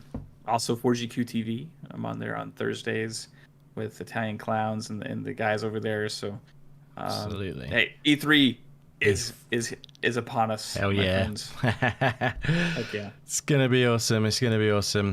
Yeah, cannot wait for all the E3 goodness. I mean, I keep thinking I cannot wait so much. I just want to do extra streams at the moment, extra fit. I want to talk about E3. I've not been getting many invites this year. I'm a bit sad through other podcasts, so I'm just I'm going to go live then.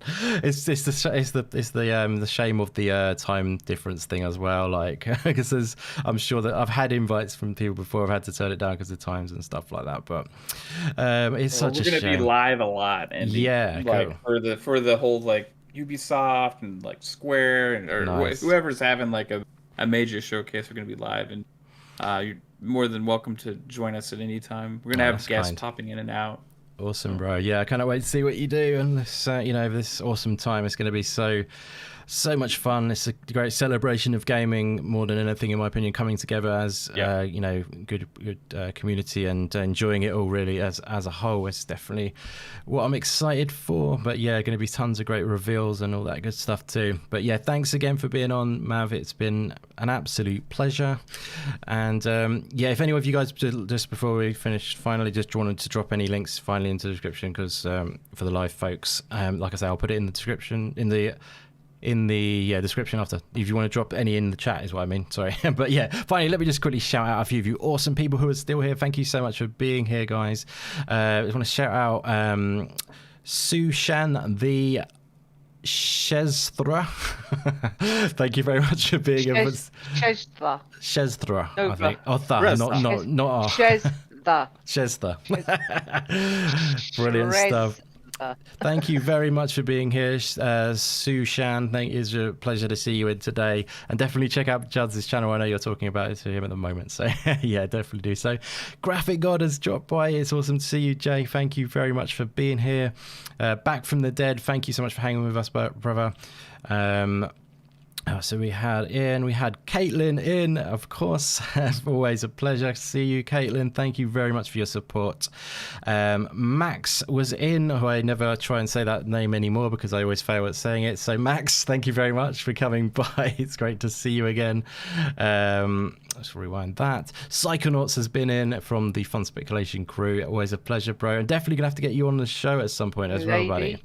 Lady is in as well. Yeah, I was going up the line at the moment. Suko, thank you very much for coming by, buddy. It's always a pleasure to see you in, and all your support on the channel has been awesome. Flame has been in too. Thank you very much, Flame, for coming by. Hellboy once again coming by. Thank you very much for doing so, buddy. It's always good to see you. Jubei Sensei, I'm going to read them off a little bit quicker now because I'm going slow. Fat Boy Horror, legendary name, of course. I have to mention that. Lady AF, as I say. Mr. Bad Bit has been in. Blizmo81 once again, thank you very much for being here. Ashy Mark has been here for the whole show. Thank you so much, my friend. Yes, and everyone else who was here. Stubbs Gaming, sorry, I've mentioned. And Xbox Jesus, always a pleasure, my friend. And Fastback, of course, with that super chat too, my friend. That meant the world. Thank you very much for your support on that, buddy. That's very kind of you. And yeah, everyone else who has dropped by, apologies if I've missed your name, but you're all legends and the support means so much, honestly. This E3 season, definitely just try to go in with an open mind, enjoy all the conferences, enjoy everything as a whole. Try not to fix on one thing that you're hoping for and then it doesn't turn up and then it's okay, that's a bit of a bummer, I'm not enjoying it. Just try to soak it up as a whole, open-minded. I know most of the people who are watching this will do that anyway, but yeah, it's a great time to celebrate games, so let's do that as a community and it will be an absolute blast, I'm sure of it. But we'll be back with another live reaction on the channel here on the 10th, actually, is the next one, which is Thursday, I do believe. Thursday the 10th for the Summer Game Fest we're going to be doing. So yeah, look out for that one, guys. I'm going to be listing that very soon on the channel. So we're going to be doing Summer Game Fest. Lots of good stuff potentially on that one. I reckon there'll be some quite beefy reveals on that show. There's some great names been listed on the partner list. So yeah, including Annapurna and Devolver, which is awesome. But yeah, there's going to be some good stuff, I think. So really looking forward to doing the reaction of that show. We'll be doing the Guerrilla Collective as well, I do believe. That's just got to be concreted, but we're definitely going to be also doing the Devolver reaction on the 12th too, so it's going to be a busy day on the 12th, which is a week today. We're going to be going all in, but yeah, like I say, probably going to do a Guerrilla Collective and Devolver on the 12th, but definitely Devolver, 99% sure the Guerrilla Collective, but these will all be listed ahead of time, so if you keep an eye on the channel and my Twitter, which is indie_gamer_01, you will be able to check out any updates or links. And finally, just want to mention, if you wanted to join the Discord, it would be awesome. We'd love to have you in there. It's a great community of folks chatting indie games, sharing our love for indie games, but other stuff too, of course. But a great place if you want to chat any recommendations, get any recommendations on any games that you may want to check out on the indie scene. Definitely hit up the pinned comment, which is at the top of the chat at the moment, and it will have a link to the Discord with an invite for you to join, and it would, like I say, will be a pleasure to have you. It will be, join the family of the Indie Gamer Discord. But yeah, once again, guys, thank you so much for watching this show. It's been so much fun. You're all fantastic, and thank you so much to the panel once more. All of you guys are absolutely wonderful people, and brought awesome takes today, and I had a blast hanging out with you. So let's wind things up there, guys. Bring on the rest of the E3 goodness. Looking forward to it. And yeah, we'll catch you on the 10th on this channel for that Summer Game Fest, unless we decide to do an impromptu one, which I'm feeling itchy for, to do a little bit of extra goodness. But yeah, just keep an eye out. Definitely on the 10th on the for the Summer Game Fest, though. Thank you again, guys. We'll catch you real soon on the next one. Awesome. Catch you all gaming, guys. Later, guys. Bye.